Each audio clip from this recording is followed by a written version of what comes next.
Good evening, everyone. We'll call to order the Public Safety Commission meeting for October 23rd, 2023. Let's start with our roll call for tonight. We've got a smaller group. Brian Cameron. Joe Chilko. Sharon Boucher. Jay Patel. Matt Sladoff, and we have Debbie and Mike from the city joining us tonight. And let's stand and join our Pledge of Allegiance. Sharon, do you want to start us off? Sure will.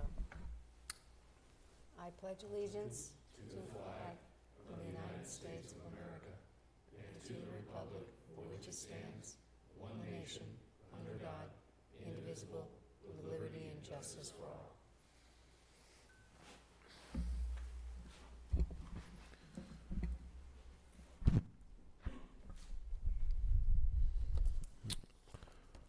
All right, everyone's got an agenda for tonight. Do we have any questions or a motion to approve our tonight's agenda?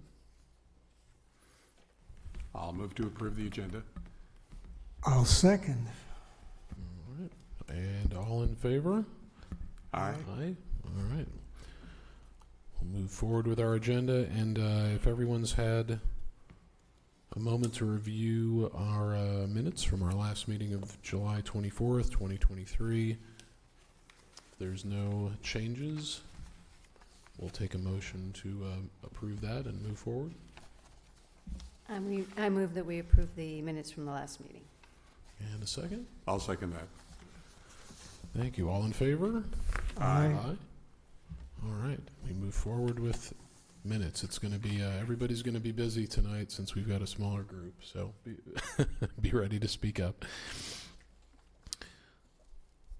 All right. We'll move into any announcements for this evening. Brian, do you want to start us off? Just been a very busy 3 months and culminating yesterday in the Pumpkins Festival that I'm sure we'll be talking a little bit more about coming up. But it was, from my perspective, a great event with pretty big turnout. I never heard final numbers, but it was well received. Thank you, Brian. Joe? The only thing I'd like to mention is this Thursday there is a community resilience event being held at Lindero Middle School. It's being put on, or at least promoted by Lindsay Horvath, who is our local supervisor on the LA County Board of Supervisors. I think it's a good idea for people to come out and get as much information as they possibly can. So if you're able to attend, it's between 6 and 8 p.m. And I believe there should be some information on the city website about it. Thank you. Great. Thank you, Joe. Jay, well. Yeah, I just wanted to say I talked to Mr. Dennis Washburn, I think yesterday at the Calabasas Pumpkin Festival, and he wanted to raise awareness about a documentary that the library is showing. They're having a showing on, I believe, November 7th, and it's November 4th or November 7th, one of those days he told me. But it's about a documentary that actually a Calabasas resident made about how he and his wife, they went to Ukraine, and they kind of documented everything. So they kind of wanted to raise awareness about that showing. So that's going to be in a few weeks. So I just wanted to say that there if you want to attend. I think it'll be a great and interesting documentary to watch for sure. Great, thank you. Sharon? I have no announcements at this time. I will when Deputy DiMatteo is up there. Pressure coming. I'll just add, we have Halloween approaching, so all of the things that we say every time we're here, of course, qualify for Halloween, but be safe out there, be aware, and as with all of the situations everybody's seeing on the news at the moment, no time for a reminder like now to report anything that may seem out of place, any kind of suspicious activity. Don't just post it online. Take the time to report it properly to your local law enforcement department, like our partners at the sheriff. And as the holidays approach, we'll talk about our crime rates shortly, but let's always keep in mind there's plenty of things we can all do to keep these numbers down and keep things safer. So continue to do your part and lock your doors, lock your car, keep your gifts out of your back seat, and don't make yourself too easy of a target. It helps everybody. So with that, Debbie, any oral communications of any sort tonight? All right, then we'll roll right into the agency reports. So, right on cue, Deputy DiMatteo, do you want to start us off with the sheriff's report?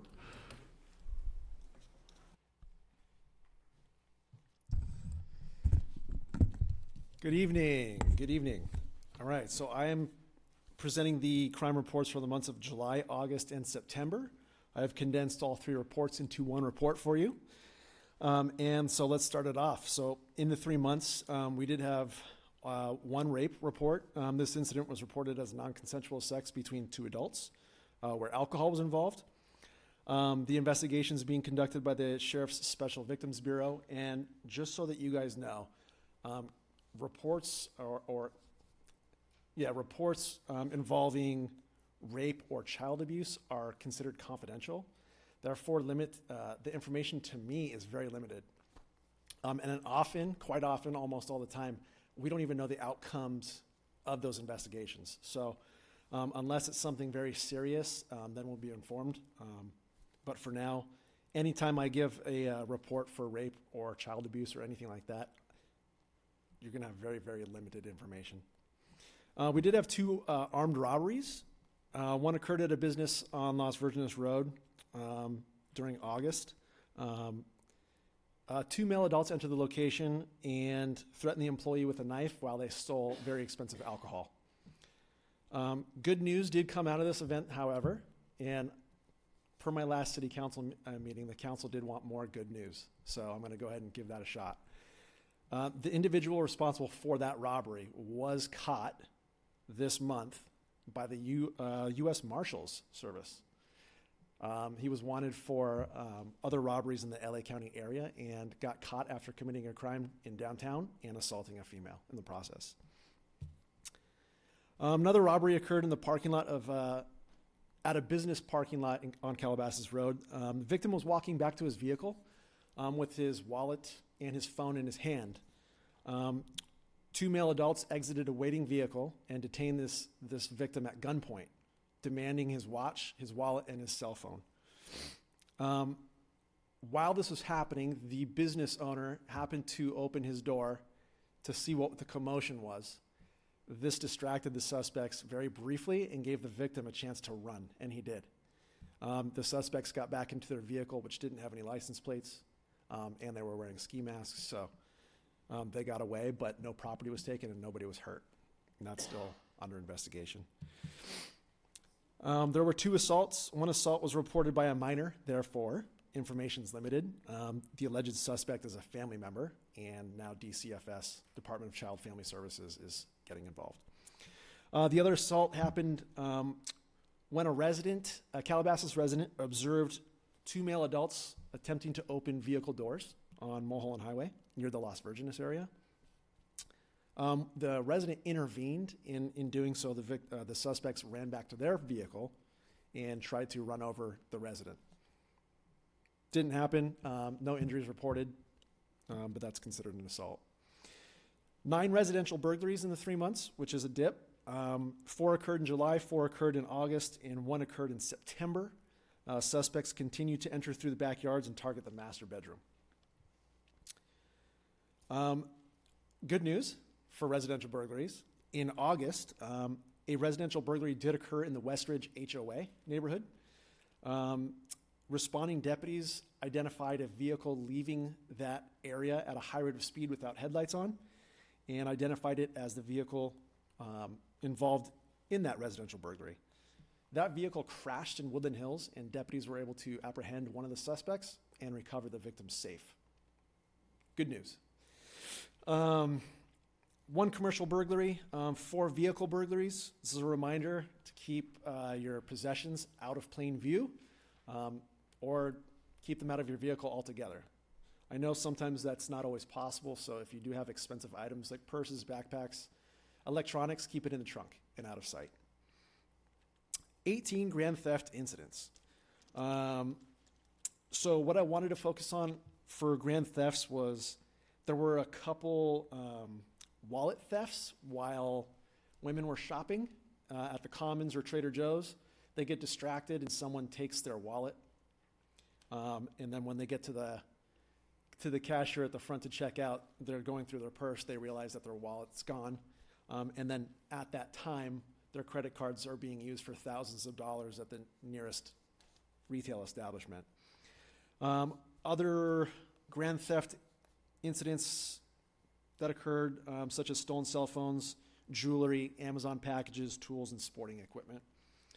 We had 9 petty thefts. That's mainly theft from retail establishments, gas stations, grocery stores, and Amazon porch pirates. Did have 9 thefts from unlocked vehicles and an additional 2 stolen cars. That's your report for July, August, and September. Any questions, comments, or concerns? I have one. I know that there's been a recent armed robbery at the Commons, and it's outside, September, so it's October. But you have this other incident where you just described 2 people approaching somebody on Calabasas Road. So we got 2 incidents happening on Calabasas Road in a similar stretch. So I'm wondering what we can do or what's in place, what's different now, what are we looking for? Are we increasing patrols at particular times of the night? So we don't even know if any of these are related. So are we increasing patrols? No, it's business as usual. But what we want is for residents to be cognizant of their surroundings. I know it's not always possible, but if you see a car with no license plates and people sitting in that car with ski masks on, it's probably not going to be good. Right. So just be cognizant of your surroundings, and if you see anything suspicious, call the sheriff's station. Okay. I'm guessing because it happened in October, you're not able to give us any more details about that particular incident? In which one are you referring to? It's the incident where one of the individuals, according to the police blotter in the Acorn, was pistol whipped and had to be taken to the hospital as a result of it.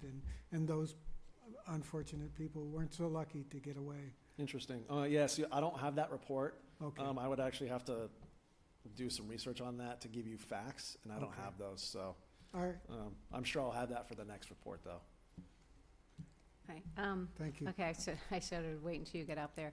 The first incident you talked about happened to a close friend's husband, and so I know very much about it. So here's my question to you: when altercation like that happens, your first instinct is you want to fight for whatever is yours. What would you say to people about how to handle that situation? Because he stood there and was going to fight. It's really difficult for me to give advice to anybody that's in that situation, right? Because some people are better equipped to handle those situations than others. Some people may be carrying a CCW. Yeah. Some people, I mean, the majority of people probably it would be wise to comply, right? Your watch or your cell phone isn't worth your life. So for the majority of people, I'd probably say that. But everyone's different and every situation is fluid. So it's comply or fight. I mean, that's definitely your choice. And the other part to this whole thing is, as you were just saying, is be aware of your surroundings. It's in the parking lot. It could be at your home. It could be anywhere. Just in today's world, we really need to be cognizant of what's happening all around us. So I say to the public out there that's watching right now, please, please be aware.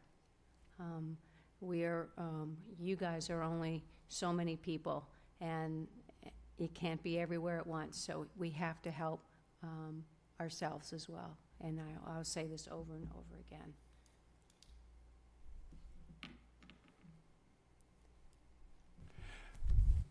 Are you allowed to talk about speeding solutions in the city that are in the process of being implemented?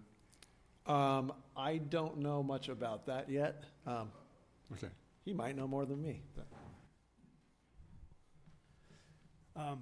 So we've bought 3 new radar devices that are intuitive devices that tell us what time of day people are speeding, how fast they're going.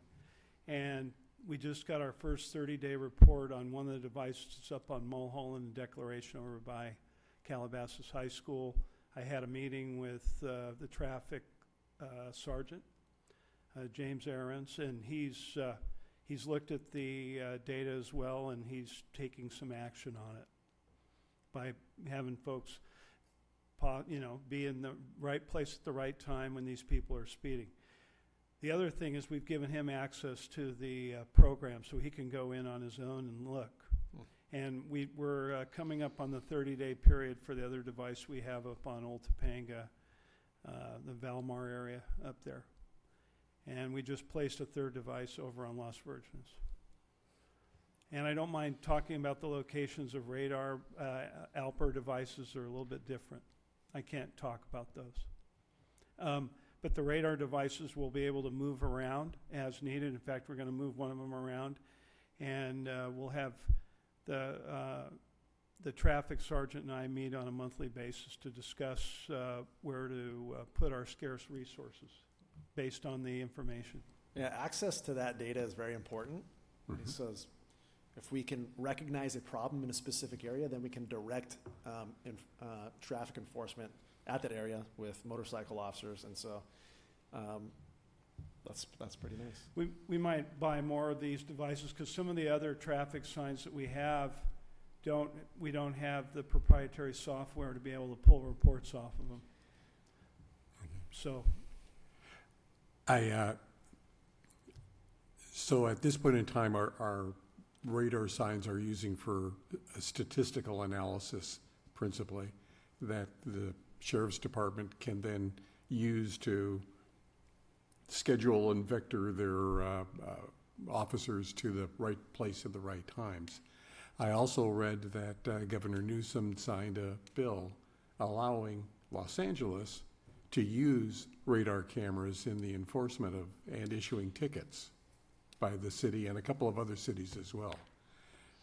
Any anticipation that we would be trying to become part of that? I'm not going to comment on my. Okay. We're going to talk about it going forward. I mean, certainly it has merit. As you know, they do it in Europe. They've been doing it in Europe for years. Okay, thank you. Did anyone have a question about explorers? Anybody? No? Okay. Well, I think we were going to talk a little later, but we can now if you'd like. No, please. I was going to, well, first off, you spoke of good news, so let's highlight some good news. Everybody likes to talk about rising crime rates, and we are very much the opposite of that. So I think that's, congratulations to your department, to Highway Patrol, to our other supporting agencies out here.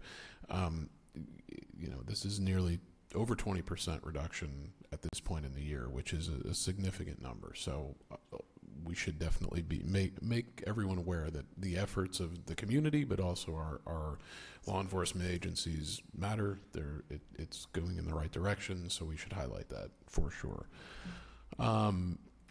That said, we can do better. As I mentioned before, when we're seeing reports of unlocked cars, it's one of those that I think ever since I've been part of this commission, it's a number that always seems far higher than it should be. So just as another reminder, don't make it so easy. Don't be a victim. Do your part as part of the community, and please tell your friends, family, to lock up their stuff. As we approach the holidays too, I just wanted to see if you wanted to plug just the notification service to the sheriff's department if people are traveling, going out of town, if that's something that's still available to the community. Yeah, it's still available. Not too many utilize this service, but if you're going to be leaving for an extended period, just give me a call or send me an email. Just let me know those dates. That way we can schedule deputies to swing by your house when available during that time you're gone. And also provide us with a cell phone number in case something suspicious at your house that we could call and confirm.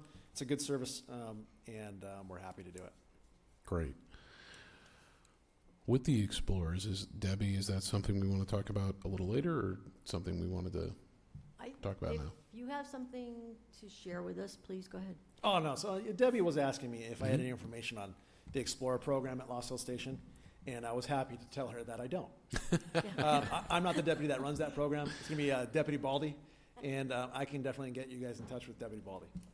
Perfect. We'll follow up for the next time on that We one. can have him next meeting. Perfect. Perfect. Joe, did you have? I was just going to say, you mentioned people should call you if they need this service. Can you help them out and tell them what your number is? Oh, yeah, it's just the sheriff's general number. It's 818-878-1808. That's just the non-emergency dispatch line. And you can ask to be transferred to me, Deputy DiMatteo, and they will send you back to my office. Okay, great. Thank you very much. I have one more thing. Oh, sure.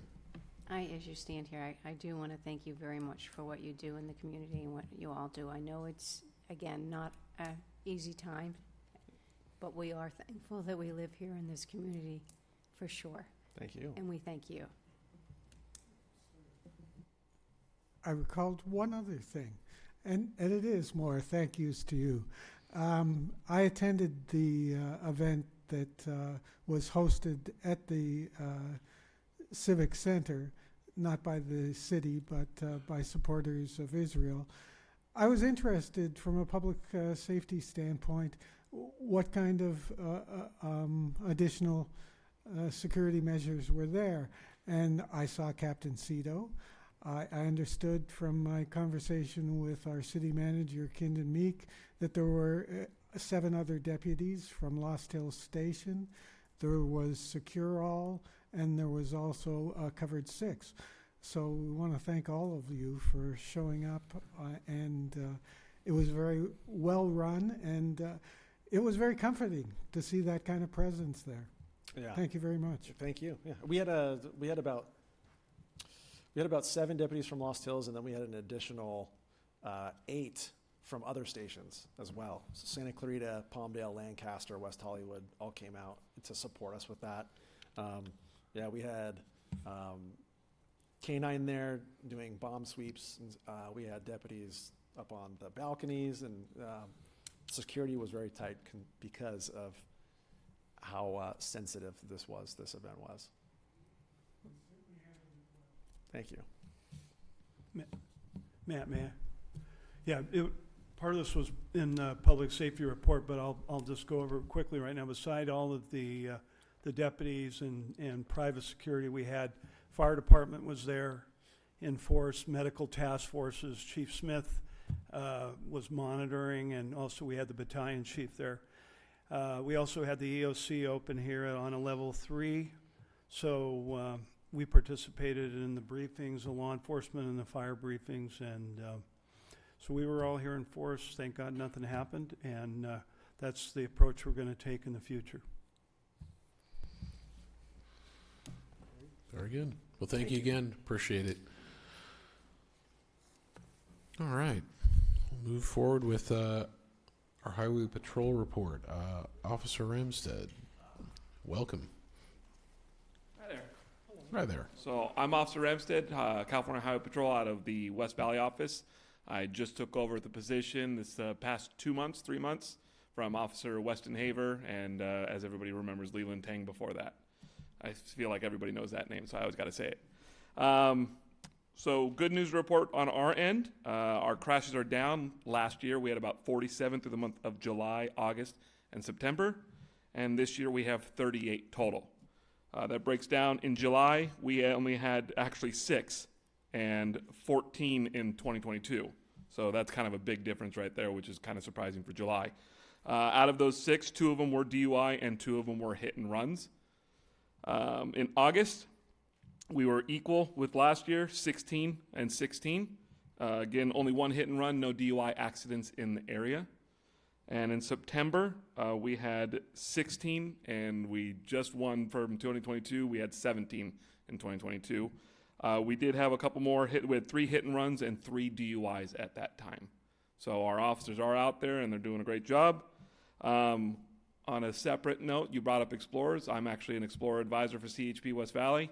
That's another opportunity that we offer, ages 15 to 21. And been running it successful for about 5 years. In the last 2 years, 7 of our Explorers have become officers with the Highway Patrol, 1 with Sheriff, and 2 with other agencies, Washington State Highway Patrol and LAPD. So we've got a very successful program too. If you'd like more information, I'll gladly give it out. If you'd like to come by the office, we meet on Wednesday nights from 6 to 9 p.m. This Wednesday, we'll actually be doing a traffic accident investigation. We'll be working with the search and rescue from LA County Sheriffs. They've been very helpful, and we're going to set up a whole accident scenario for our Explorers to learn and kind of get a feeling of what it is to be an officer. And we do offer with our Explorer programs ride-along opportunities, so our Explorers can ride along with officers out in the field and really get to experience. We generally keep them out of the dangerous things like pursuits. I know everybody likes those. That's why you never see Explorers on those, because they have to pull out as soon as someone else gets in. I also have my Lieutenant Smith here, who's a resident and obviously my lieutenant. He's going to talk about the organized retail theft task force that we have. It has been amped up quite a bit, and he's got quite a bit of information on it. If you have any other questions for me. Great. Brian? I have hopefully a quick question. The media likes to grab onto something that inflames the public and gets them excited and followed up. I've noticed that. Yeah. Hit and run seems to be one of those topics. Mm-hmm. Do you agree, or do you see any kind of increased hit and run issues over time, or is it just the papers? I've been on the department for about 10 years, and it's always been kind of a problem. There's more than there should be. There's a reason why we go after enforcement on things like simple, like license plate covers, no license plates, as the deputy indicated, what can happen from not having your license plates, having them covered, having fake ones on. There's a lot of different opportunities to correct those actions out there, because we'll get ones that say, oh, it said Rusnak or it said Galpin Ford on the back of the car. That's why we do enforcement on things like that, so that at least we can get a license plate to follow up. But even then, it's a very long and tedious road, and a lot of people like to not give us any truthful information. Yeah. So we navigate it the best we can. We've got a lot of great investigators, a lot of great follow-up, everywhere from the inside office people. We've got accident investigators, and our investigators are detectives, essentially. They've helped us out tremendously. Obviously, at the forefront is any ones that cause injuries. Whenever anybody is injured and the person takes off, we definitely put more focus on that. And but it seems like there's way too many of them. But I don't personally see a rise or a fall in them. It just seems like they just keep happening. Okay. And does the DA follow up on ones that you are able to identify as being involved? Sorry, didn't mean to give you a loaded question. I don't know exactly how to answer that, and I'll just say that my officers are doing the job to the best of their ability. What the district attorneys and the city attorneys choose to do with the reports that we give them, you would have to ask them to get a proper answer of what they're doing with them and what kind of prosecution they're getting off of that. Okay, thank you.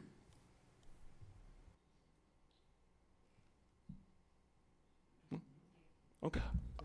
Yeah, thank you again. And I think great to hear the Explorers program you talked about. I would imagine there's information on the website, CHP website, if people want to learn more on that. Mm-hmm. The only thing I was going to ask is, just as a reminder, everybody has their share of DUIs, no doubt. But the penalties, the fines, everything that goes with it is incredibly significant. So, do you mind just doing a quick reminder on what comes with a DUI when you get picked up for that? Absolutely. Best case scenario, we arrest you before you crash and hurt yourself or hurt someone else. We'll take you back to the office. We'll do all of our tests. We'll whether it be a situation where we can't book you into jail for whatever reason. Most of the time, we try and book people into jail. You have to spend the night in jail, which is not very comfortable. I'd probably sleep in my own bed over jail. And then you spend the night there, you wake up, you get released, you get your summons for court. From there, you decide whether or not you want to get a lawyer, which is going to be a lot of money. You'll have a second case, which is actually the DMV case versus the criminal case.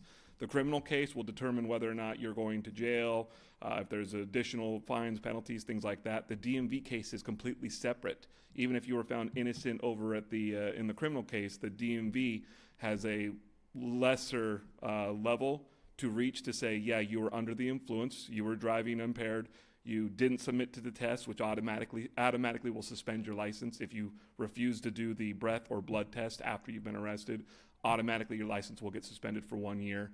That way, if you ever get pulled over, because people tend to still drive even if their license is suspended, they'll get additional penalties, and they will have their vehicle impounded right away from the scene. The fees, I've heard anywhere from $10,000 to $20,000 now just for being convicted of a DUI. And they mount up your first DUI versus your fourth. At your fourth, it will actually become a felony, and you will. The last one that I arrested, I think he got 2.5 years in prison before he was released. And then every DUI, you get pulled over, you're weaving a little bit, no crash, that's a felony every single time. And same thing, like if you injure another person, which is the worst case scenario when other people are injured, that's automatically a felony too. As I tell people, there are more people killed by DUI accidents every year than all violent crime combined. Everybody's scared of getting shot and a madman coming into the store or something like that, but the likelihood is you're more likely to get killed by a drunk driver than you are by a gun. And so that's why we do put a lot of emphasis. I know the sheriffs have a great team that are able to take care of DUIs. We work with them. We'll work on the freeways, highways, anywhere we stop them. And so, I mean, they're out there all the time. License suspension and fines is nothing compared to actually affecting someone's life, because the death of someone is not the full picture, because there are plenty of people that are physically affected, whether it be missing limbs or brain injuries, that does not go under the death statistic, and those people are not accounted for the same as the deaths. So there's a lot of ways that lives can be affected. So obviously Uber, Lyft, sleep, any of the numerous things out there, we all have cell phones attached to our I've even had drunk people come up to me while on duty and ask for help, and I've been able to help them out, and I would much rather they do that. I'm not going to trick them into drunk in public or something. I will get you the assistance that you need to make sure you get home safely. Yeah, I appreciate that. I think there's more resources available now than ever to get home. So yeah, it's a good reminder of how serious, putting aside the truly significant stuff like injury, the rest of it can be. So thank you for that refresher. Any other questions? Good. Perfect. Well, thank you so much. I think we'll move forward with your lieutenant, and we'll hear about some retail crime task force. Thank you. Great, thank you very much. My name is Adam Smith. I'm a lieutenant at West Valley, CHP. I run our field operations there, but Officer Ramstead had said that this commission was interested in hearing about the CHP's efforts with organized retail crime. And I happen to be the one in LA County who started our first ever organized retail crime task force back in 2019. So I offered to come and kind of tell you how it all started, why it came about, and what we're currently doing with it, even though I'm not actively involved in overseeing it on a daily basis, but I still stay very plugged into it. Before we get into that, there's been talk about Explorer programs. I think anyone who can get with any police department and join the Explorer program, it's a great opportunity. I'm 45 years old now, but when I was 14, I joined the CHP Explorer program at West Valley here. Was in it till I turned 21 and became an officer, and it's the whole reason why I'm here today, and it's afforded me an incredible opportunity for a career, to be able to support myself and family, and just, teaches you the basics about being a very good human being and sets you up for a successiful life. If for those of you out there that are considerate, You don't have to become a cop going through the program. It's going to set you up for success in any field that you go into and prepare you to go out and enter the world as a confident person, taking personal responsibility and being courageous to go take on projects and take things on. So anyway, that's my plug for the Explorer program, whichever one anyone decides to choose. As far as the Organized Retail Crime Task Force goes, so the Highway Patrol we started our task force back in 2019, about November 2019. The reason we started that is because Assembly Bill 1065 back then was written into law, and it basically it mandated that the Highway Patrol, in conjunction with Department of Justice, collaborate and develop an organized retail crime task force, or as many task forces that are needed statewide to combat organized retail crime. I'm going to refer to that as ORC. That's what we call it. It's our ORC task force. Anyone in the business on the retail side, we call it ORC. So we started the task force in November 2019. It came about because of Prop 47, if anyone's familiar with that, and I won't go into all the details about it, but what Prop 47 did back in 2014 when it was voted in, it reclassified a lot of laws and different things like that. To give you an example, back when I was 18 years old, I worked for a couple department stores at Topanga Mall doing loss prevention. And I used to arrest shoplifters on a regular basis. Back then, if you arrested someone, first of all, the threshold, whether something went from a misdemeanor to a felony, was a lot lower back then, before Prop 47 came around. The other thing that was very useful back then, prior to Prop 47, was if you get arrested 2 times in a row, or 2 times, no matter which store, which police agency, whether it was $1 each time, both misdemeanors, they were both misdemeanors. The third time you decided to steal, even if you just sold $5 worth, it became a felony because it was your third one, you've demonstrated a pattern, and that all went away with Prop 47. And people realized that I can just, even though the threshold for a misdemeanor and a felony was bumped up to basically $950 or less was a misdemeanor, anything over that now under Prop 47 becomes a felony. People understood I could steal a lot and keep it under $950, and I can do that every time. And you know what? If the cops catch me, that's okay because it's only a misdemeanor, and I'm not going to do a ton of jail time. And so they figured out the system. And that's, in a nutshell, the backstory of how we got here today and why Assembly Bill 1065 was passed in 2019. So, as starting the first task force down here, we have the California Highway Patrol started with 4 task forces in the state. We had the Golden Gate area, we had 3. Golden Gate, the Bay Area. We had Southern California, or Los Angeles, which was the one I used to run. And we had Border Division for CHP, which is basically San Diego and that general area down there. Our task forces, we immediately, and what we're still doing today, we're building very strong partnerships with our retailers, both big box, like our major, at the malls, the big Nordstroms and Rob Mays, or they're not around anymore, but Macy's and all these other stores. And as well as our boutique style stores, the smaller ones. So we build a lot of these partnerships. We build partnerships with our allied agencies, Sheriff's Department, and you name it, all these other agencies. Now, the question we get a lot is, why is the California Highway Patrol involved in this? Well, like I told you before, it was written into law, so we didn't have a choice, but we were very happy to step up and do it. People don't realize that prior to 1995, in California, you had the California State Police and the California Highway Patrol. In 1995, the California Highway Patrol absorbed the state police, and we became the state police, taking over all their duties and responsibilities, which is why today CHP protects the governor in suits, and we protect the Capitol, and we do a lot of other roles that people aren't really familiar with. So as a state police agency, they gave the funding to the CHP, and we enacted all our task forces. So working with our partnerships, what we do is we walk a fine line. We know there are a lot of retailers in Calabasas, and they're all in the cities. They're not on freeways, as we know, the stores. But so we're not here to come in and step on other agencies' toes. We always refer retailers to file police reports with their local police agencies. And then they can reach out to us because we all communicate, and we start working with our allied agency partners. And we start asking whether we'll take the case, whether they'll take the case. We may already have a vested interest in it. They may already. Either way, we make sure some agency is aware of the case, and we work those. I can't speak for other agencies, but I can tell you with some of the laws that have been passed that they're building laws to strengthen our power as law enforcement to go after these ORC crews. One of the things they've done that has been very helpful is when these crimes occur, there's a lot of planning that goes into place. There's people that live in different cities, different counties. They're calling each other, they're texting each other, they're driving from one location to another to drop merchandise off, so on. So you're crossing multiple jurisdictions. The great thing is there's laws in place now. If the robbery occurs in Calabasas here, I don't have to file it just within whatever court would cover this jurisdiction here or in the city of Burbank or whatever. If I know that this crew conspired, they planned, they were on cell phones, one was in Ventura County, one was over here, I can file it wherever I need to, wherever any part of this crime occurred. That's been a great tool for law enforcement, not just CHP. That extends to the Sheriff's Department, to every other agency.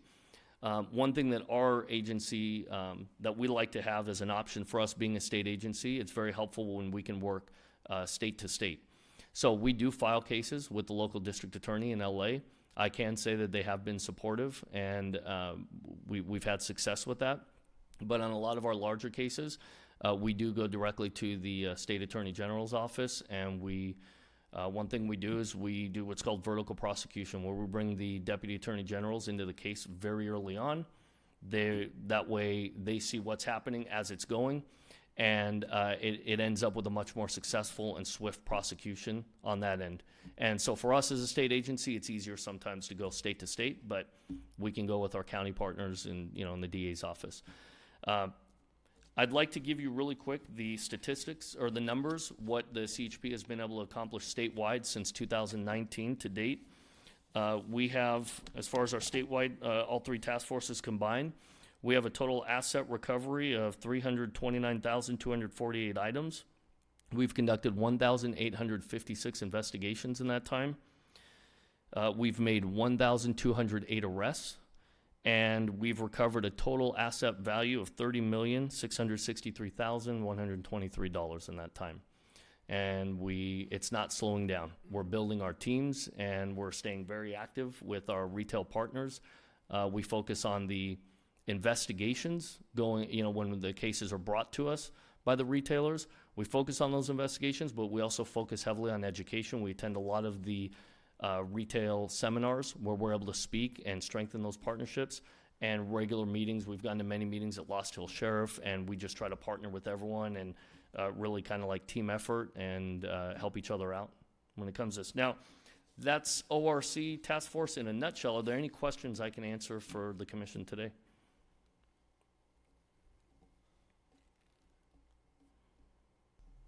Sorry, trouble getting my mic on. It sounds like you're really good at dealing with the crime when it's already happened. I'm interested in hearing about, if you can share this, what efforts are made to stop it before it happens. I mean, if this is organized crime, it sounds like it's a lot bigger than just a bunch of kids getting together. It is. You have different types of groups. You do have the mob, the young kids that are the mobs that get together and say, we're going to go swarm, as we saw with Nordstrom at Topanga, and they're going to go in there. Now, obviously, we would love to know when that's going to happen. And and there are algorithms on social media, and there are things that can be tracked. Unfortunately, as law enforcement agencies, we have to abide by Fourth Amendment with search and seizure, and we don't just get access to all these accounts, and we don't get to see all that information. So it is unfortunate that they have to pop up on our radar at some point. Then we can start serving warrants. We can start looking at accounts surreptitiously via warrant with a judge's signature, and we can start tracking these groups. The other groups you have very organized, complex groups that are from other countries. I can say that before I left the task force a year and a half ago, we took down a South American theft group. They were all from out of country, and they were working here. They popped up on our radar very quickly, and we were able to work with them, and we work hand in hand with the retailers. So there were some times where we knew where they were going to hit, but we were working so closely with the actual retailer. We knew there was no violence at play here. It was very stealth-like theft that this crew was doing.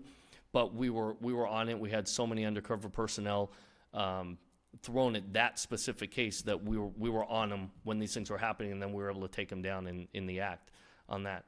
So what is the question? I know, going back to what are we doing to prevent this from happening?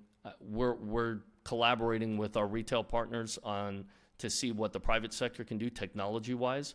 But with just us as an enforcement agency alone, we can't just stop it overnight and just head it all off before it happens. So technology is going to play a very large role in that, and just continuing to build our partnerships with allied agencies. I mean, the bottom line is they have to pop up on our radar at some point for us to be able to know they exist. So, but I would encourage any retailer in Calabasas to please reach out to your local sheriff's department, reach out to the highway patrol. We both have teams that address ORC. I'm not mistaken, correct? You guys have, yeah. We both have teams that address this, and we're both more than happy to help and throw our resources at it, point you in the right direction, guide you on what we need very quickly for a successful prosecution. So, and there are a lot of tactics that private retailers are using at the moment that I just wouldn't be able to disclose today because it would give the bad guys too big of an advantage. But there are very, very good tools that have helped us and are currently helping us right now that that I hope stay secret so we can continue to do what we're doing. So, yeah. This was very informative, and it was very succinct, and I enjoyed hearing it and hearing the explanations. It gave me something to certainly ponder because of, watching what's happened at Nordstrom's and a couple of others, and what's happened in the Commons, quite frankly.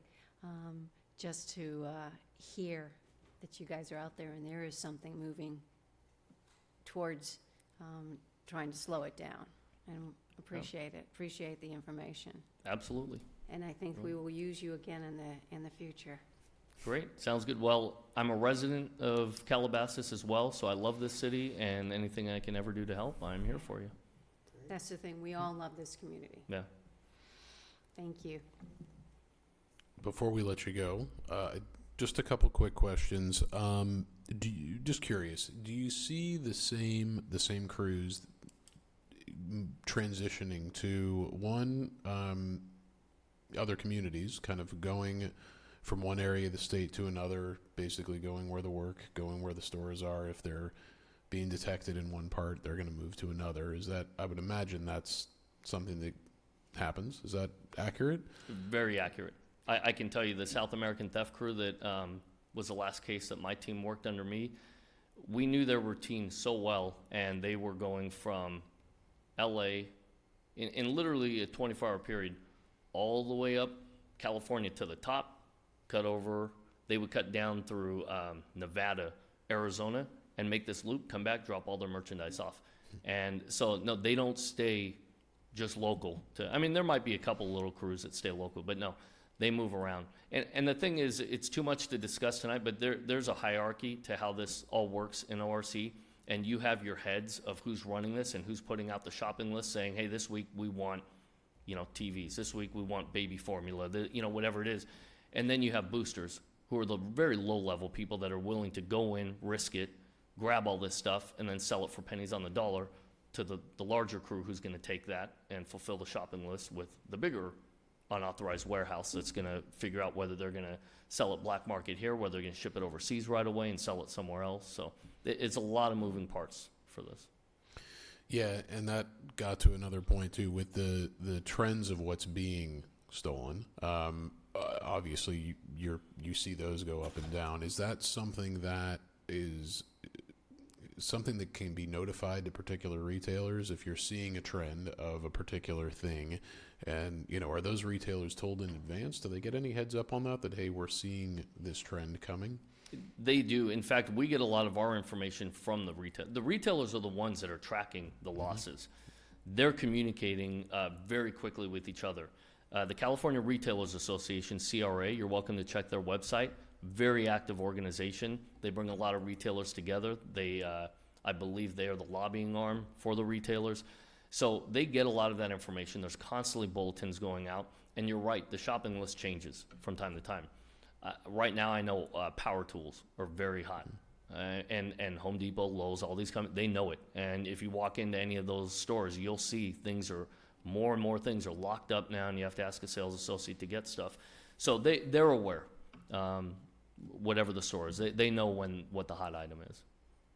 Great. The last thing on this one, just also curious if you're seeing these crews transition to residential burglaries, or is that a kind of a separate group of folks that are going to be more focused on the residential?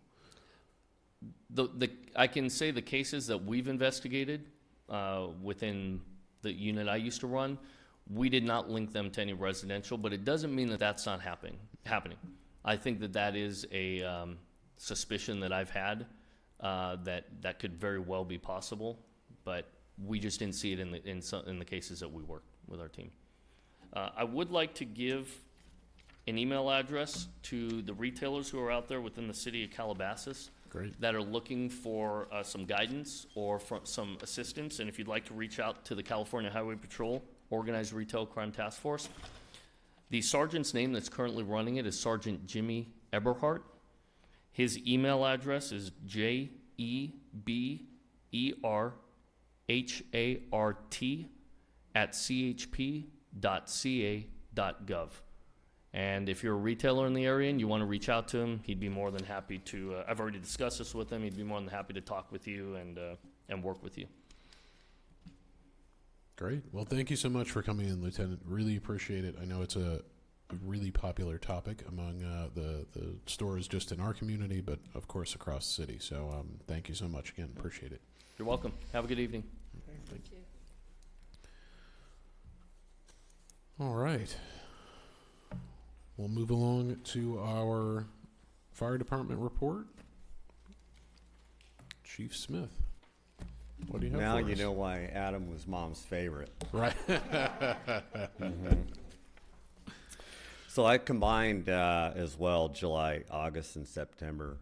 But to start, your fire family's doing really good. Have a motivated workforce, and we're at full staffing, and we're ready to go. So totals for the 3 months, we responded to 630 calls for 3 months. It averages approximately 210 a month at 7 a day in the city of Calabasas between the two fire stations. And as you know, we have plenty of support to meet the need for multiple calls and emergencies. As far as fires, we had a total of 6 fires. They're all relatively benign. We had one that was small brush fires, 20 foot by 20 foot, really low risk to go anywhere. So the rest were vehicle fires or rubbish fires. And so I didn't see anything out of the ordinary on those fire stats. As far as our medical calls, I saw those at average, and we transported 293 patients, with 92 of those requiring advanced life support and 201 is basic life support. We had one hazmat call, and that was basically a debris in the road, fuel tank leak, nothing, that's just an accident that did happen. We had a total of 4 hazardous condition calls. Service calls were at 76. And good intent calls were at 126. And I want to stop at the good intent calls because, believe it or not, I like the good intent calls, because that means people are observant. They're making those calls because there's something that's different, and we need to go and assess the situation that might be a fire issue or a law enforcement issue. So I know those good intent calls are highly favorable to us because it could be the first act to mitigate a problem or a potential. So see something, say something, make notifications, and let us evaluate and get the right people for the right emergency at the right time. So little plug to our Calabasas citizens for thank you for those calls. And we had a total of 47 snake calls, and the highest month was July, and we'll see those start to trend down now since we're gonna be in the fall. The focus going into the fall, we know that we talk about fire season, and there is a traditional fire season. We know that our traditional fire season is propagated by Santa Ana winds. We know that we get red flag days, and we know that we're in an abnormally Unique position with Mother Nature this year. We have a lot of green grass over the landscape, but by no stretch of the imagination does that eliminate our fire risk. We know that as we get into the fall, from October to December, we average 8 red flags during that time frame. And a lot of those red flags that we get, we know that we have hot, dry, windy, and very windy, and we have high-risk days. We've seen the results of what happens. And with the green grass that we have out there, does not at all eliminate what our potential is. When you have those focused red flag days, even though we don't get a fire, we know what the end result's going to be, because history of 100 years that we've been fighting fire across the landscape here in organized fashion with fire department, we know the end result. So I don't want a false sense of security or complacency and awareness behind Mother Nature, who has favored us with precipitation, that we have the potential still for a large fire if we get a red flag. And with that being said, we still do all the preparedness organizationally on augmented staffing. We have a phenomenal relationship with our law enforcement partners. I talk to Captain Ford and Captain C2 routinely, especially Captain C2 within the county family, on our preparedness and how we're going to be proactive in case of emergency. We just got done doing the great shakeout here last week, which was highly successful for our agencies.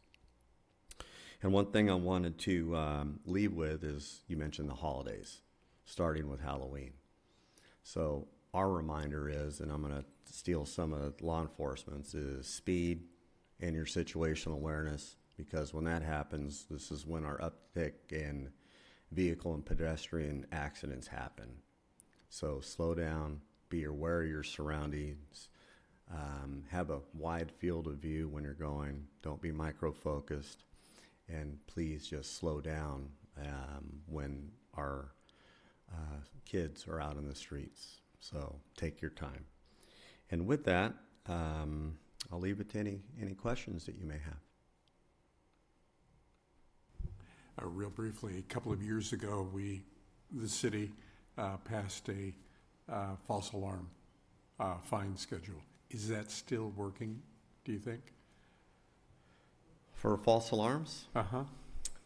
I haven't heard anything positive or negative on it, so I have no feedback on that. I haven't been briefed that there's any issue with any of the false alarms. I know that we don't have a overwhelming amount of false alarms, because they're only false until we determine. And then if we have somebody that is repetitively having false alarms, that takes our resources to deal with this because they are neglecting to deal with that situation at that residence or occupancy or commercial business, we'll address it. So, but I haven't heard anything that we're going to repetitive false alarms. Just curious. Thank you. Yeah, that's a good question, Brian. Thank you.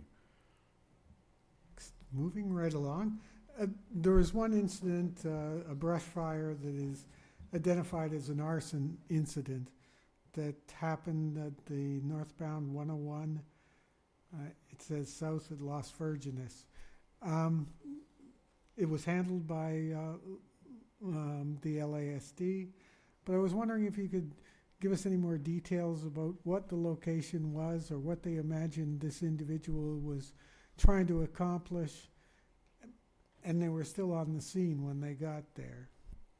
Right. So if it becomes, so we have a arson law component within the organization, and we work with the sheriff's department with their law component on the arson. So the why behind this person, that if you intentionally start a fire for whatever reason and it escapes what your intention of doing, you could be charged with an arson type of offense. So I don't want to paint the picture that there was some person walking around with, let's say, a road flare lighting fires. So it's something that's in the investigation mode on the why that this happened, and it was right at the 101 freeway and Las Vegas Road that truthfully had limited potential for it to even grow in that position where it was at. So the state of mind of that person or the reason, that's still under investigation, but it was of low risk to move beyond the 20 by 20 spot that it was at.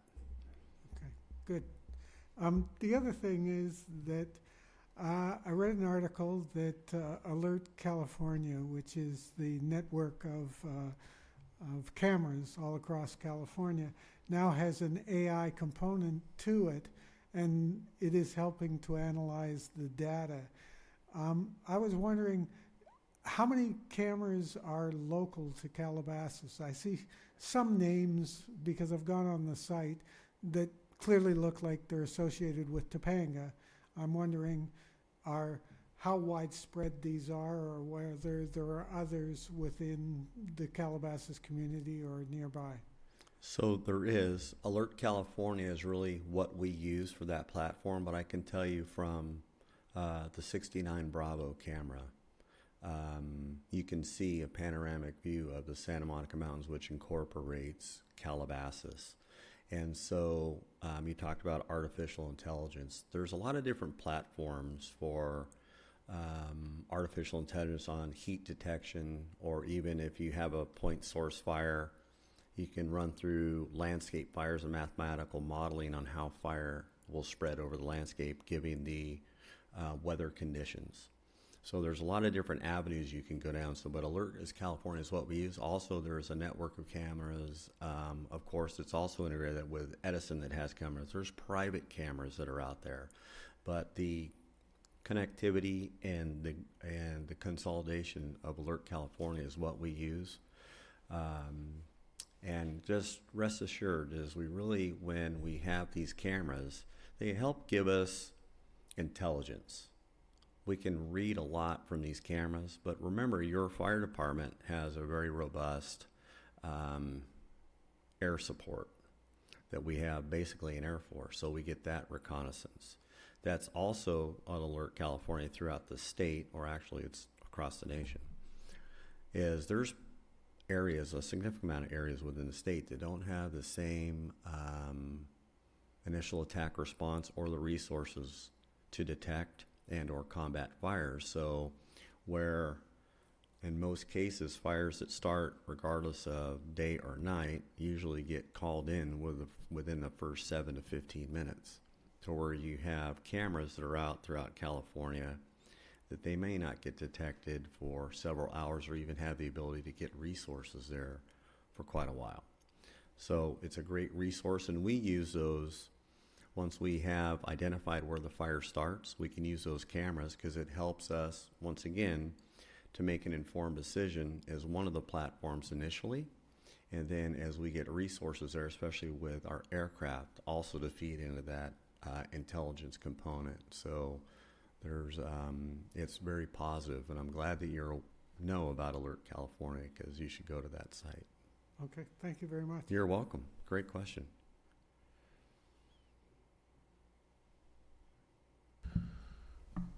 Thank you, Chief. You're welcome. Appreciate Thank you it. for the support. All right. Appreciate it. All right. That brings us to our subcommittee reports. We have a smaller group tonight, so I think we've got at least one from each of our subcommittees, so that's helpful. As a reminder, these are small follow-up groups, so when we are not here in session, we can divide and conquer a bit and focus on crime, fire and emergency, communications and outreach, and then our school and student safety. So we'll just do a quick run through of any significant updates from the groups. Brian, if you want to start us off with fire and emergency preparedness. In emergency preparedness, we were at the Pumpkin Festival yesterday, giving away city radios. The city graciously purchased 80 handheld radios for distribution to Calabasas residents. We were there next to the city's table, offering radios to Calabasas residents once they verified that they were in fact Calabasas residents. The radios are going to be part of a communication platform that EPIC is developing called ECHO, Emergency Communications to Home Occupants. And the radios come in pairs and are designed to be out in the neighborhoods with Calabasas residents who will then be able to receive information even if there's no electricity or internet or cell coverage. It'll still work. We were able to give out 12 pairs of these radios yesterday. It's a start. The result was very enthusiastic when people would come up and ask about it, to the extent that twice we had people coming back with radios in hand and saying, this is my parents who also live in Calabasas, or this is my neighbor who lives in Calabasas. Can they get a radio too? So the communication, it was palpable, and it took only about 15 minutes for us to actually get the radios programmed to the right specifications for where that person lives. And we're now in the planning stages for how we do the next rollout to get these out to people. So, and then we went on a tour of the emergency caches, the 6 emergency caches. We were able to go to 3 of them. It was very informative, good and bad. And I know the city is anticipating taking one step backwards and making sure that the strategy for these decentralized caches is right for the city. And we'll be working with the department on that. That's all. Great, thank you. Mike, was there anything you wanted to add on the caches while we're talking about that?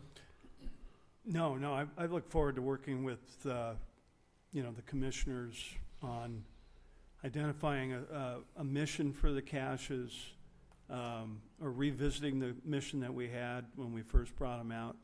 And once we have the mission, then we'll know how we need to outfit them. And then really we need to get folks to be assigned to each cache. It might be CERT members. I don't know who it can't be us, because we're going to be here. So we need probably a body at each one, and we'll determine how many we need. We have 6, but we might need less. I think it's really imperative that we look at what those caches are going to do for us, and a number of them, I'll say, need to be replaced. Structurally, there's a couple of them that are leaking and rusted through, and we probably didn't see the bad ones. So. And the ones that we did visit was Grape Arbor, Gates Canyon, which is Brandon's Village, and over at Tennyson Swim. And the best one, of course, was Grape Arbor, because it burned down in Woolsey, so we had to replace that one. So that was the nicest one. But yeah, they do, over the years, rust, and they need maintenance. So we'll work on that. If I could ask the commission to just identify folks who we'd work with on that project, that'd be great. Yeah, I think that's a good takeaway. We can talk about with the EPIC team and others to see how we can support that, and to your point, the proper use for these moving forward, what we really want to get out of them, and what we want to stock them with. Perfect, thank you. Great. Joe, would you like to talk about communications outreach and training? I will, and I get to piggyback on what was just discussed. We recommend moving forward with the creation of a dedicated Calabasas CERT team, and we see them as integral to emergency response, and particularly in the ways that Chief Dyer just mentioned. Also, I have an FRS radio, and for the Great California Shakeout, I decided that I would sit on it in my house and see what I could pick up off of the traffic that was coming over the repeater. And we had some success in some areas, and I gave feedback to our group so they can take some of those things into consideration. But taking this kind of approach is a good idea from a neighborhood network situation. They don't have great range, but if I can pick up the Calabasas repeater and I'm in Deer Springs, that's as far west as what you get. So we'd like to do more tests like that. So have more drills, please.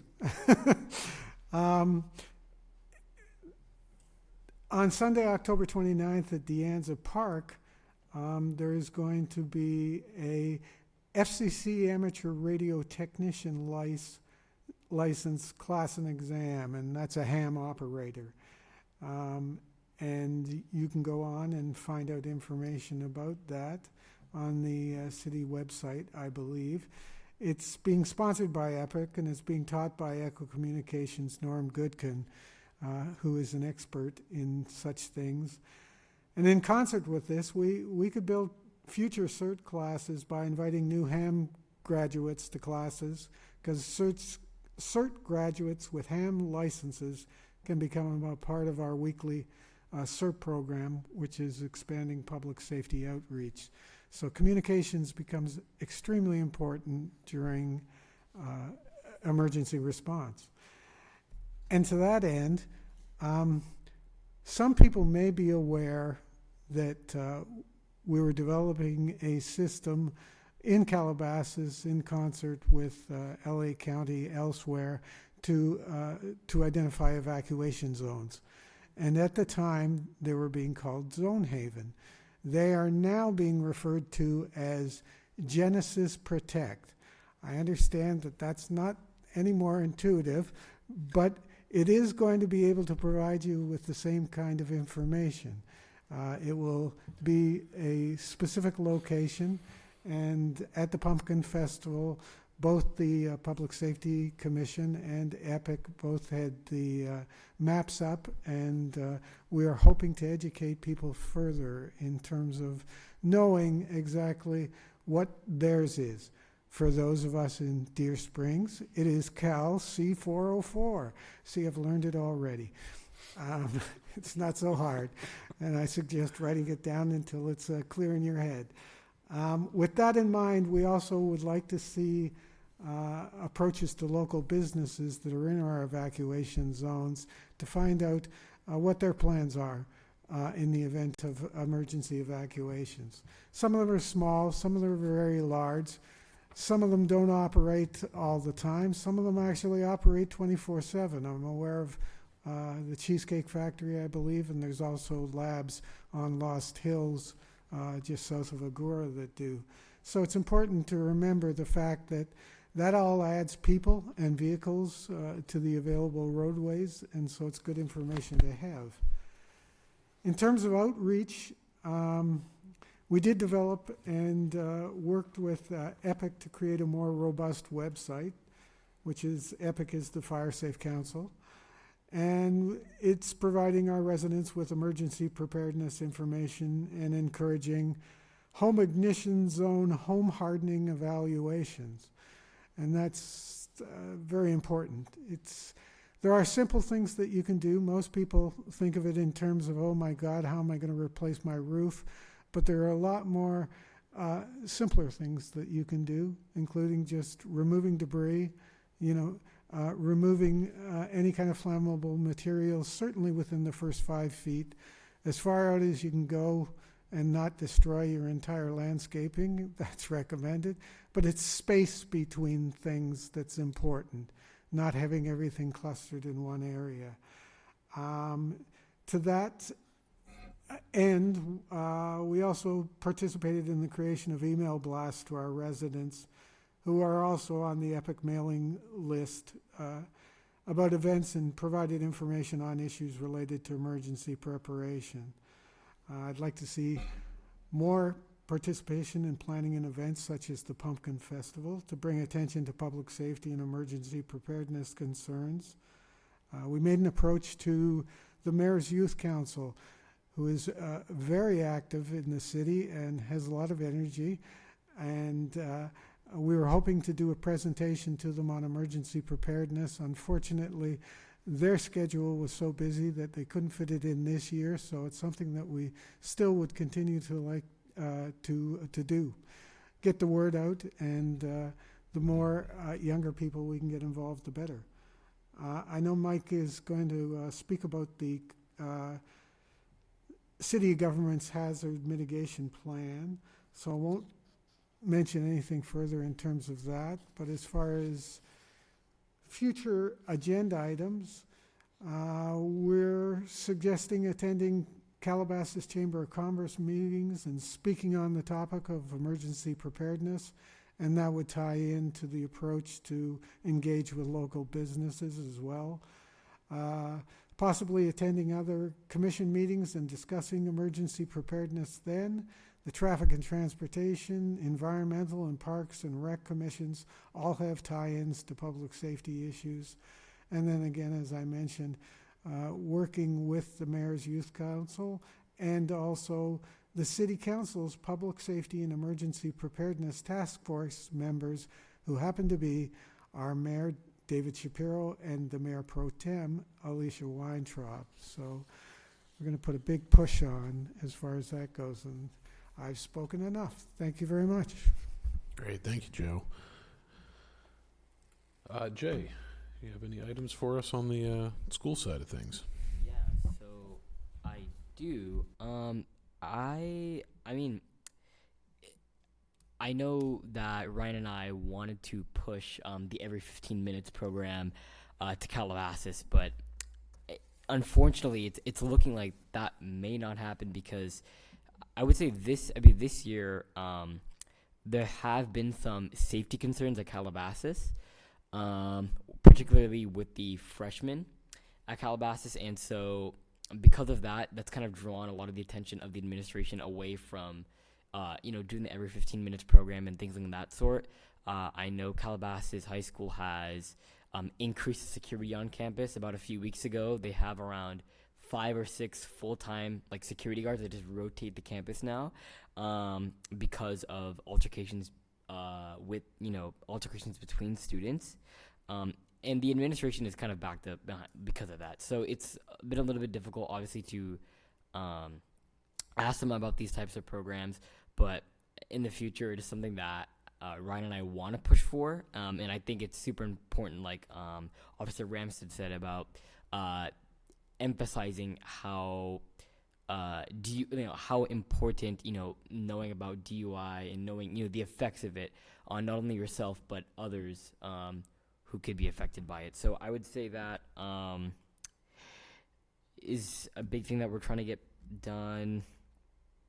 And I think also going on the route of emergency preparedness, I would say maybe in the future there might be a possibility of doing an emergency preparedness maybe lecture at Calabasas, or even some type of education for the students. I have a club called the Interact Club, and we're one of the biggest clubs on campus. We're partnered with the Rotary Club of Calabasas, so we have a lot of resources and a lot of volunteers. We actually have around 80 students in our club, and we actually had a booth at the Calabasas Pumpkin Festival for Rotary, and within 2 days, we were able to get 20 volunteers from our school. So, doing any types of public safety or emergency preparedness programs, we have students that would be willing to volunteer.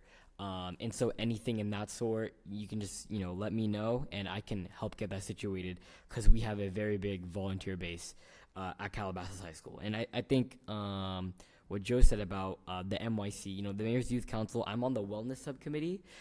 So doing, maybe like the fentanyl awareness event, maybe do something with emergency preparedness and kind of involving the youth as well is something that I will push for in the Mayor's Youth Council as well. So yeah, that's pretty much about it. Yeah, that's great. I know there's been some focus taken away from our initial conversations, but that said, having a pool of people like you're talking about can go a long way, and there's going to be a different perspective from a student presenting on particular topics than maybe hearing from us. So that might be something we can look at, Joe, and you and Norma both. We can all talk about it too to see if there's some ability to build out a small training program that can be rolled out by students in these clubs. Doesn't have to be us talking about it. It can be them, and that's going to have a much wider reach in their communities and the things that are attended, the memberships that everybody has in and outside of school. So that's great. I think there'll be some opportunities for that moving forward. Yeah, that is a great idea. Definitely, I could bring really old pictures of myself and show them to you. I was young once, honest. But I was wondering, Jay, I know that on CTV there are every 15-minute programs that were shot before. Is there any chance that they could be used and shown at the school? Because the message is still the same. I believe that they have them here because they were the ones that videotaped the whole event over the years. Besides YouTube, you can find them on YouTube as well. Yeah, the YouTube videos are pretty popular. They are the most popular YouTube videos on the channel, on the Calabasas channel. I think some of them have got over 300,000 views. So that's definitely a thing. I think with the Mayor's Youth Council, we might be able to do a showing. Like with the maybe with like the fentanyl event, but about like DUI preparedness and like awareness. I think that's something definitely that we could look into holding and then showing the every 15 minutes YouTube videos that were already filmed as well. I noticed that when I went on, that you look at the number of views, and anything that is youth-related seems to be off the charts. I don't know, it's like young kids seem to know about social platforms. But that's the targeted audience, so good for us. Okay. Thank you both. I had just one item in our crime subcommittee, but Sharon, was there anything that you wanted to add to this one? No. So just one item that will deserve some follow-up, which, similar to the Explorers program, had some conversations with the heads of the Sheriff's Volunteers on Patrol program that's actually out in Malibu. So I think it learned a lot about what they're doing. They have a really robust program there, and these are adult volunteers versus the Explorers on the youth side. Really impressive what they've done. They've got a great training program. They've got a lot of resources. They've got the backing of the city to do a number of things in the community. So it's something that we haven't really rolled out within Calabasas in a big way in quite some time, from my understanding. So it's something that we're planning some meetings on, some additional conversations to see if that's something that the city's got more of an appetite to participate in, and potentially look for resources to move forward with it. So really great program. If we have the right level of involvement from our citizens and participation from the city. So I think hopefully more to come by the next meeting on that one. All right, and Debbie, you've got a few updates for us too, I believe. Right, Mike and I will share. The first thing we have on here is SERP, and we had an appreciation social, a brunch for everybody. We had about 12 people show up for the event. We have 22 members. They're radio personnel. So and they're not just from Calabasas, they're from Topanga, Woodland Hills, Malibu, Westlake Village. They're all over. So that was nice for everyone to get together and see each other and say hi and whatnot. So we did that. And I have a picture here of of all of us. The CERT program we already discussed. Pumpkin Festival. I heard that there was about 6,000 people that came through, which is, it was busy. We were busy at our emergency preparedness booth. We had a spinning wheel, so kids would spin the wheel, answer an emergency preparedness question, like, what do you do during an earthquake, or where do you keep your emergency preparedness kits? And then after they answered the question and we talked with them a little bit, then we give them a little goodie bag. Can I? You may.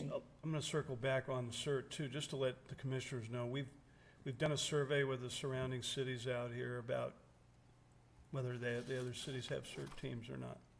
So we're gathering that information. Some of them have teams, but not really teams, because there's one or two of them. So, even though there's a lot of people that are certified. So I think in the future what we need to do is discuss with the commissioners too about rolling out the program. We have a lot more people in Calabasas that we can do, but it's going to require attendance. It's going to require commitment going forward. And we will have a CERT training in February, March of next year. So we'll still continue to do that. Just wanted to add that real quick. Thank you, sir. Let's see. So the Pumpkin Festival, yes, it was very busy all day, and it was good. And actually, a lot of people knew where their zone was. We had a map out there, and they pointed to their zone. And we also passed out a little wallet card, and on it they would put their number of their zone, and then keep that card in their wallet or the purse, and that way, yeah. Sharon has it. You can, it's a little tiny card, and I think it's a good way for people to remember what their zone is in case their phones don't work, or they're not at home, or don't have access to social media. What's next? Wildfire preparedness webinar. This LA County Fire, He's already gone. He's already gone. Assistant Chief Drew Smith gave us our yearly update on fire, what to expect in the coming 60 days. So that was good. Do you have anything to add on that one? Yeah, I think also he said, even though we've had a mild year so far, we're in the next 60 days we're going to see more cycles of Santa Ana winds. Maybe not. It's supposed to be an El Nino this year, but last year was supposed to be a La Nina, and it was an El Nino. So who knows? But I think going forward, our message out there is everybody needs to be prepared, and your situational awareness needs to be heightened when we have wind forecasted. Okay. Great Shakeout. The city conducted a earthquake/fire drill for City Hall employees. Stop, drop, cover, hold on was what we did. We had building and floor wardens assigned to help assist people evacuate the building, and made sure that everybody was accounted for after they've gone to their evacuation location, which is out front of City Hall, between City Hall and the library. So that was what we did for the Great Shakeout. And the rest is... Yeah, it's me. The rest is Mike. Well, to add on too, after the shakeout exercise, Debbie and I set up the EOC, and we'll certainly, maybe not tonight, but we'll schedule a time when the commissioners can see the EOC when everything's out of the cabinets in there. I don't know if everybody knows, but this room and next room are the only ones in the building that will have lights and power. So EOC is going to be next door with overflow out here. And I'll send you some pictures that we took of the setup that we had. So Debbie and I have opened this EOC and equipped it a couple times, and every time we do, we see things that we need. So we've added printers, we've added cell phone chargers, fans, because there won't be any air conditioning in here when, if the power goes out. And down the road, looking at this complex, we're looking at generator, secondary power options, but they're all pretty expensive, at least $1 million for all three buildings. So, mobile EOC status in about 4 to 5 weeks. Our mobile EOC is going to be here, and we'll schedule a walkthrough with the commissioners, let you see it. It's being outfitted with monitors and radios as we speak, and we're going to look for a place for it to reside. Preferably, we're going to look for city property. We might talk to the Lost Hills Sheriff about putting it there, but ideally, we'd like it on city property, so we're looking at those options. HOA emergency gates, I've been working on this one for about 6 months. I've been finally met with a few of the HOAs, the estates, and the Calabasas Park. Calabasas Park Estates. I'm waiting for a meeting with the Oaks right now. And the idea is to get some procedures out there. We've also furnished them with some draft procedures and a map of the gates, and to actually practice opening up their gates during an emergency. And we've actually done that with Westridge and Vista Point already. So the other gates, we need to practice and do the same. And it just takes a lot of coordination, so it's been a slow process, but we're finally getting to meet with folks. That's great. Could you do one of the practices at night when there's no light? With the dark skies ordinance, there's some places in this city, yeah. Well, and ideally, you might want to do a practice with the power shut off too, because a lot of these gates don't open. Some of the gates don't open. They're on battery power, but not for long. So maybe at nighttime we can schedule something. It's going to be up to the individual HOA. The HOAs are in control of this, and hopefully we can get everybody to cooperate with one another and communicate when we need these gates open.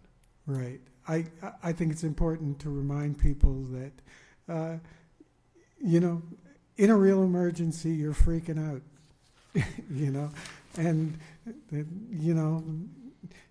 things aren't as clear in the dark as what they are. It's a different animal when you're dealing with that.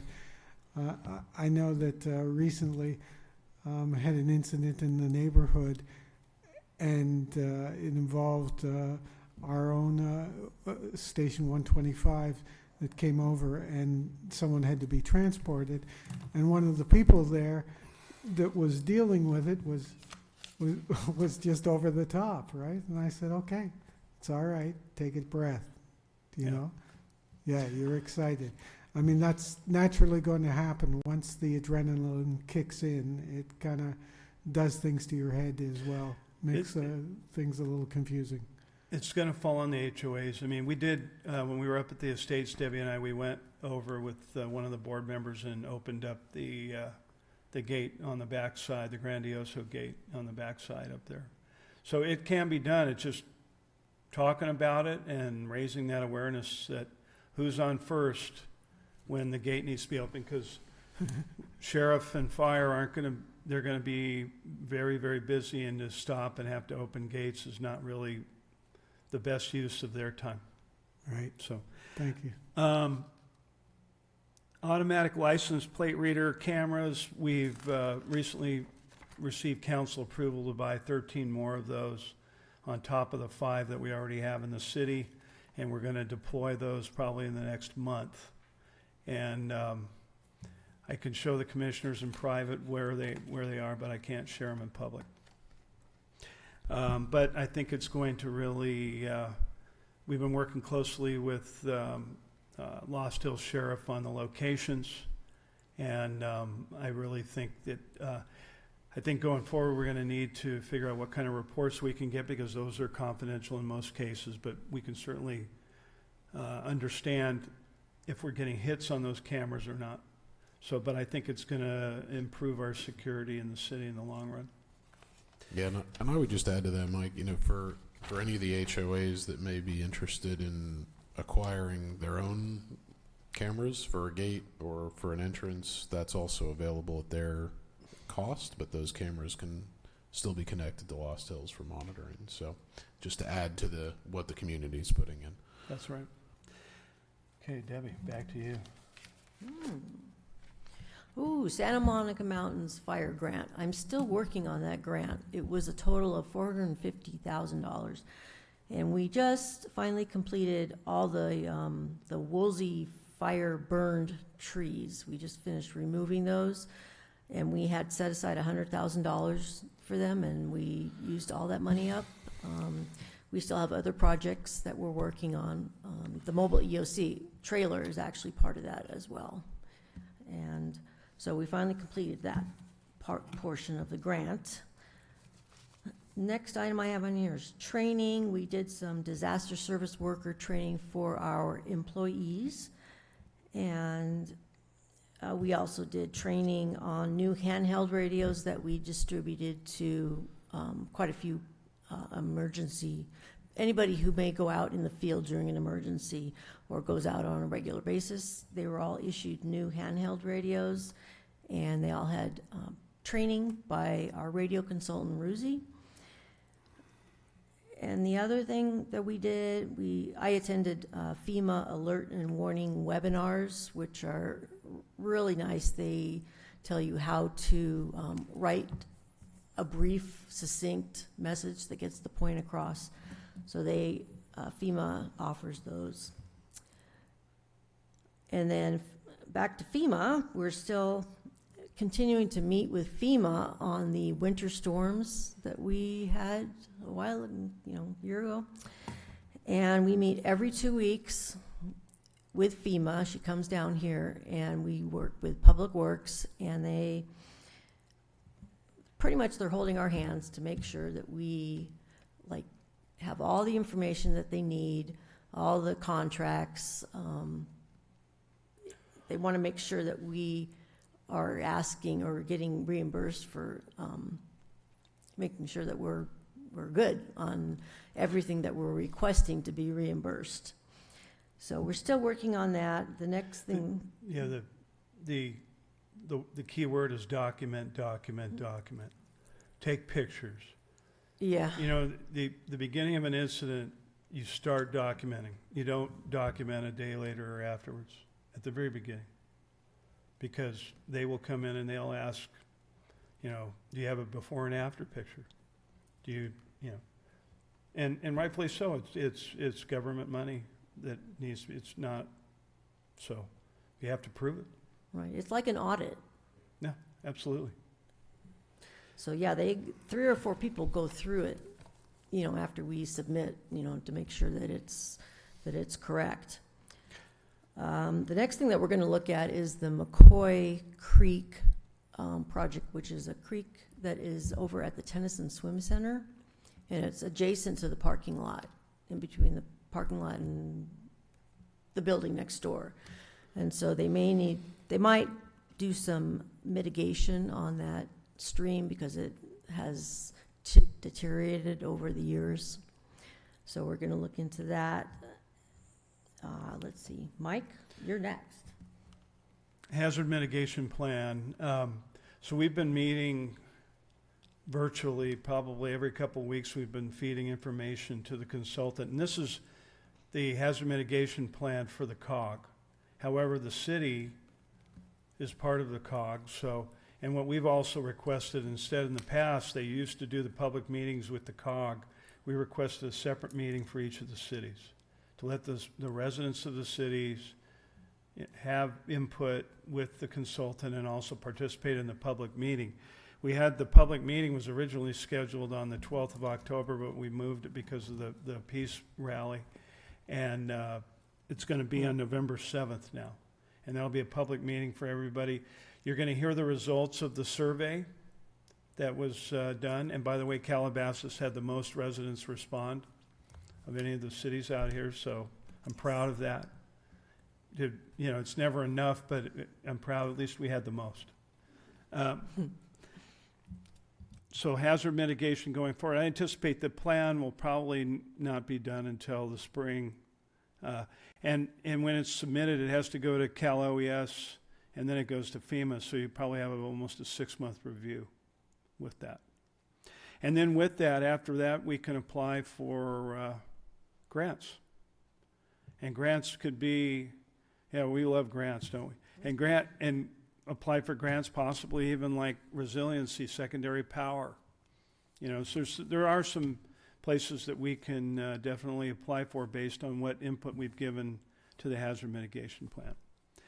Continuity of operations plan, we just contacted the consultant today who helped us with the emergency operations plan. We're going to start in earnest with the city's continuity of operations. So this would mean if this place goes down in rubble, where are we going to operate as a city?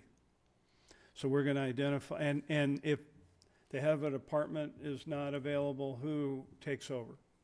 So it's sorely needed. We don't have one right now, so we're going to get one, and we're going to get it. Right now we've been so busy, we're just getting into it. We're taking a deep breath, and we're going to go into this plan and get it done. And that's all I have. Any questions? Real quick, thank you. Good work. I just want to make 2 observations. One, for the Great Shakeout, I actually activated the ECHO platform, communications platform, and we got not a really good turnout, but we got 4 or 5 people. We'll work on that. And the other thing I wanted to say relative to the CERT team, I think if you put together kind of an outline that says we're putting together a CERT team, if you want to be a member, expect to go through this training, expect to go through these drills, I think you'll get a very positive feedback. I mean, I went through it, and a lot of us went through it hoping to utilize and practice those skills, and nothing ever happened. So if you emphasize yes, you'll be a team member, you'll be expected to do these things on a regular basis. So good work. Thank you. Thank you.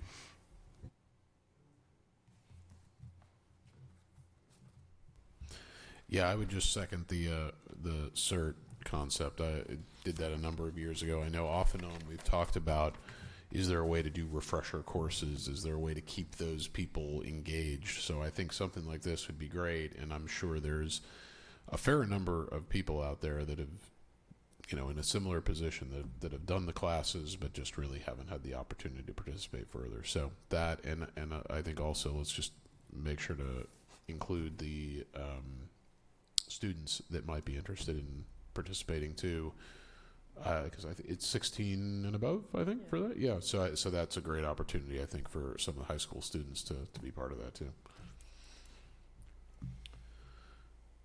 Good. All right. We will move forward to future agenda items. I think we have a couple on here that we've had, I think, as legacies that we can, unless anyone has objection, I would move to remove the appreciation luncheon and the teen court involvement. If we find the teen court resumes again, and there's an opportunity for us to participate in some way, that'd be great. A great discussion, but I think we've had it on here for quite some time, kind of on hold. So any objections to removing those for now? Similarly, the appreciation luncheon was something we had, I think, that our COVID break took away from us for some time. So maybe something we can look at down the line, but probably okay to remove at this point. Crime Prevention Expo, Sharon, I think you want to talk a little bit about that. I think it's important for us to move forward with that and to start planning for it. And we have a community out there that we know that our crime rate is low, but every little incident it brings it to the forefront for them. And they need to hear that for the most part, the community is good. They need to hear what they need to do for themselves to make it, to help. And they need to hear from law enforcement and from the city about what's happening here. And we sit here and we learn a lot, and we need to pass those on to the residents. We sit up here, we represent the residents, and I think it's important that we do that. So I would really like to actively start moving forward with that. Yeah, I think with that in mind, we can, probably as part of the crime subcommittee, we can own that to some degree, and then partnering, Joe, I think with yours, from the training and outreach side. Absolutely, and I think if we can start to build a loose agenda, we can work with both of you guys on it, but maybe by the time we have the next meeting, we can talk about it further there and maybe get a date at that point, if that works for everybody. That sounds good. That'll put us into maybe spring, spring-ish of next year, but to actually host something, so that would give us a fair amount of time. Take it off the table. I would suggest that once you get that up and running, to think about it in terms of one of the critical periods. I mean, when we're coming into the holiday season, there seems to be a lot, and reminding people at the right time, is a good idea. And correct me if I'm wrong, you gentlemen sitting out here, the dark hours create more problems. And so I'm talking about now we're headed into it and won't be coming out of it until March or so. And those are the critical times. I think those are the times that things happen after dark. So. We spoke about the Explorer program a little bit, but I think moving forward, probably worth keeping that on the agenda. Now, maybe there's a partnership of some sort we can work out on the, from the student side and elsewhere to help continue to promote those, both with the Sheriff's Department and with Highway Patrol. And we had CERT on here. Debbie, help me what we were going to be talking about with CERT potentially. I think we talked about it. I think we'll draft a kind of like an outline, and then we'll work. Okay. I don't know which one of the commissioners we could work with on that on CERT, but we could certainly get an outline started. And he's looking the other way. That guy. I meet with him. I meet with him monthly, so that we could maybe bring it up while we're talking about that. Great. So we'll do that.